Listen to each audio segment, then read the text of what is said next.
have given you the mandate, are they truly feeling proud of you? And here I end my speech. Thank you, sir. Mahesh Sharma.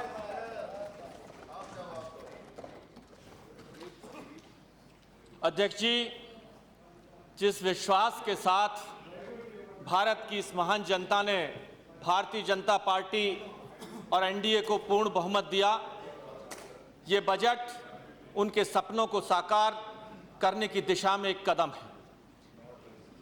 एक अर्थशास्त्री, प्रधानमंत्री और एक अनुभवी party के हाथ में खासतौर पर पिछले 10 वर्षों की बागडोर रही। पूरा देश और पूरा विश्व भी शायद ये चाहता था कि भारत एक आर्थिक शक्ति के रूप में उभरे, लेकिन गलत नीतियों, भ्रष्टाचार, कमज़ोर इच्छा शक्ति के कारण हमारी आर्थिक ताकत कम होती चली गई, हमारी अर्थव्यवस्था कमज़ोर होती चली गई। हम सिर्फ प्राकृतिक आपदाओं और खाली अंतर्राष्ट्रीय बाजार पर हमारी निर्भरता के बेस पर हम अपने आप को क्षमा नहीं कर सकते। आदरणीय अध्यक्ष जी, आज युवा सांसद सिंधिया जी ने कहा कि भारतीय जनता पार्टी द्वारा पेश ये बजट, एनडीए द्वारा पेश ये बजट एक समुद्र में एक टापू के समान है। क्या सिगार और सिगरेट पर रेट बढ़ाना, क्या 19 इंच से कम के टेलीविजन का कीमतें ना बढ़ाना, एरेटेड ड्रिंक्स पर बढ़ाना, और क्या जो हजारों करोड़ रुपया देश का सबसे बड़ा आयातक होने के नाते आज जहां सेना के क्षेत्र के अंदर 49% तक की एफडीआई लाना, क्या ये टापू की बात करना है? भारतीय जनता पार्टी वसुधैव कुटुंबकम के विश्वास रखती है। दीनदयाल जी द्वारा स्थापित एकात्म मानववाद में निर्भरता रखती है। भारतीय जनता पार्टी आज उन व्यवस्थाओं में करती है जिसमें अंत्योदय की योजना विकास की सीढ़ी कर अंतिम पायदान पर खड़े हुए व्यक्ति के विकास की बात करना चाहती है। नरेंद्र मोदी जी का नेतृत्व, आदरणीय जेटली जी, राजनाथ सिंह जी, सुषमा जी जैसे सहयोगियों के साथ देश में एक सरकार बनाना मात्र एक राजनीतिक घटना नहीं है, बल्कि मैं कहना चाहता हूं ये कोई ईश्वरीय घटना है। हमें इसे स्वीकार करना होगा। माननीय विरासत में मिली एक कमजोर आर्थिक व्यवस्था के बावजूद आदरणीय जेटली जी ने जो बजट पेश किया है, आज उसमें चाहे अखबार में हो या आम जनता के लोग हो, उसको सराहने के लिए मजबूर हैं। ये बात एक सच्चाई है और इस सच्चाई को भी हमें स्वीकार करना पड़ेगा कि मात्र 45 दिन के समय में इतना सुंदर बजट, जिसकी वास्तव में अगर अंदर से दिल से खोजें तो शायद विपक्ष के लोग भी आलोचना नहीं कर पाएंगे।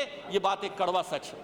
पेशे से डॉक्टर हूं और मैं समझता हूं कि शिक्षा और चिकित्सा, शिक्षा और स्वास्थ्य ये देश की मजबूती के द्योतक हैं, इंडिकेटर्स हैं देश की प्रगति के।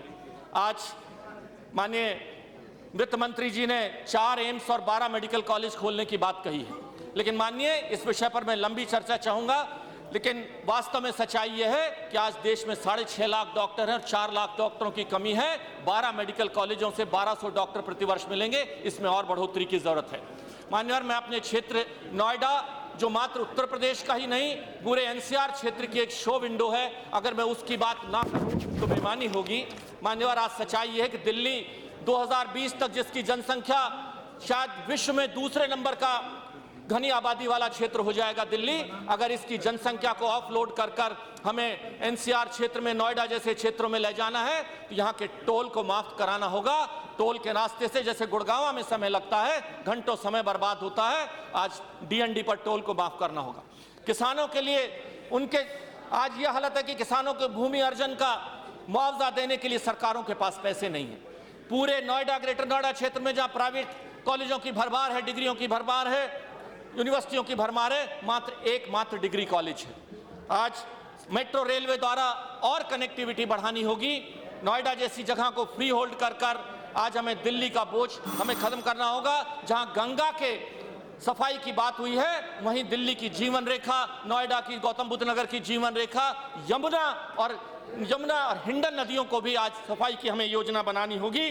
8 से 10 घंटे नोएडा जैसे शहर में बिजली ना होना, इंफ्रास्ट्रक्चर की दृष्टि से बहुत कुछ वहां करना बाकी है। माननीय अध्यक्ष जी, मैं समझता हूं ये बजट वर्तमान परिस्थितियों में इससे बेहतर बजट की परिकल्पना करना, और वो भी आम जनता के सपनों को साकार करने के लिए आदरणीय नरेंद्र मोदी जी जैसे व्यक्ति, जिसने गरीबी से पैदा होकर आए, जिसने गरीबी में रहे हैं और जिसने गरीबी को करीबी से देखा है, उन्होंने ये आदरणीय जेटली जी के नेतृत्व में आज एक जो ये बजट पेश किया गया है, ये वास्तव में भारतीय जनता पार्टी के सपनों का बजट है, आम जनता के लिए बजट है। पंडित दीनदयाल उपाध्याय जी, डॉक्टर श्यामा प्रसाद मुखर्जी के सपनों का बजट है। मैं उन्हें बधाई देता हूं इस उनके प्रकार के लिए। बहुत बहुत धन्यवाद।